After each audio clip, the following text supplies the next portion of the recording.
Hi friends, എൻ്റെ പേര് ഷാഹുൽ എന്നാണ്. മലപ്പുറം ജില്ലയിലെ കോട്ടക്കലാണ്. ഞാൻ ഗാർമെൻറ്റ്സ് ഇൻഡസ്ട്രിയിലെ 35 വർഷത്തെ എക്സ്പീരിയൻസ് ഉള്ള ഒരാളാണ്. അപ്പോൾ ഗാർമെൻറ്റ്സ് തുടങ്ങുന്ന ഒരാളോട് നിർദ്ദേശിക്കാനുള്ള ഒരുപാട് കാര്യങ്ങൾ എനിക്ക് ഷെയർ ചെയ്യാണ്ട്. ഇപ്പോൾ ഗാർമെൻറ്റ്സ് തുടങ്ങുമ്പോൾ പലരും ഒരു മാർക്കറ്റ് റിസർച്ചോ ഒരു പ്ലാനൊന്നും കൂടാതെയാണ് കൂടുതൽ ആളുകളും ഈ മേഖലയിലേക്ക് ഇറങ്ങുന്നത്.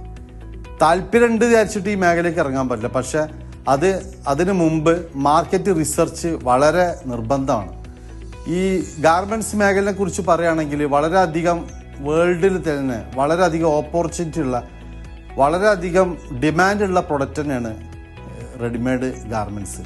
പക്ഷെ പലരും അത് മനസ്സിലാക്കാതെ എന്തെങ്കിലും പ്രൊഡക്റ്റ് ഉണ്ടാക്കിയിട്ടാണ് കൂടുതലും ഫെയിലായി പോകാനുള്ള കാരണം.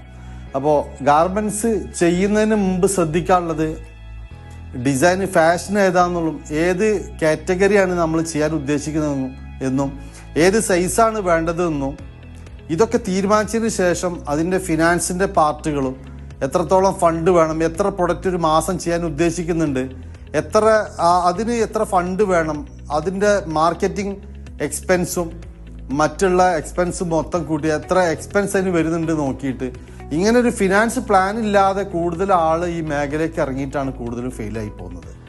അപ്പോൾ എനിക്ക് ആദ്യമായി നിങ്ങളോട് പറയാനുള്ളത്, ഗാർമെൻറ്റ്സ് ഇൻഡസ്ട്രിയിലേക്ക് നിങ്ങൾ ഇറങ്ങുകയാണെങ്കിൽ തീർച്ചയായിട്ടും അതിൻ്റെ മാർക്കറ്റിംഗ് പൾസ്, അതായത് മാർക്കറ്റിംഗ് പ്ലാൻ ഇല്ലാതെ ഇറങ്ങരുത്.